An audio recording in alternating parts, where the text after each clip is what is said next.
ரசூலுல்லாஹ் ஷஅபானுடைய நோம்பில் எந்த நோம்புக்கும் குறிப்பான ஒரு சிறப்பு ரசூல் ஸல்லல்லாஹு அலைஹி வஸல்லம் சொன்னதும் இல்லை, நபித்தோழர்கள் அந்த மாதிரி நோன்பு நோட்டதும் கிடையாது. ஆனால் இன்றைக்கு யாசின் ஓதுகிறது, அதே போல பராத்து ரொட்டி விளங்கிட்டானே, வாழைப்பழம், இந்த மாதிரி எல்லாம் வைத்து கொடுக்கக்கூடிய ஒரு வளமையெல்லாம் நம்ம என்ன செய்கிறோம் பார்க்கிறோம். இதெல்லாம் நூதனமான வழிமுறைகள், அல்லாஹ்வுடைய தூதர் காட்டி தராத வழிமுறைகள். இதனால் எங்களுக்கு ஹைர் இல்லை. இது ஹைராக இருந்தால், இது நலவாக இருந்தால் எங்களுக்கு முந்தி யார் செஞ்சிருப்பாங்க?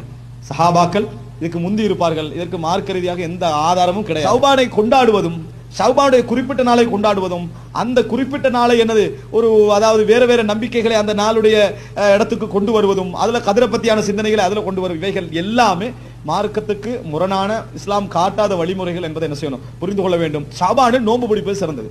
15லேயும் பிடிங்க, 13லேயும் பிடிங்க, 11லேயும் பிடிங்க, 9லேயும் பிடிங்க, தொடர்ந்து என்ன செய்யலாம், பிடிக்கலாம். ஆனால் குறிப்பிட்ட ஒரு நாளுக்கு குறிப்பிட்ட ஒரு சிறப்புண்டு என்கின்ற செய்தி என்ன செய்யல. ஷஅபான் சம்பந்தமாக இந்த சமுதாயம் அறியாத ஒரு வளமை, பொதுமக்களாக நிறைய பேர் என்ன செய்யறாங்க, அதை செய்யறாங்களே தவிர ஆதாரமற்றது என்பதை நம்ம புரிந்து கொள்ள வேண்டும்.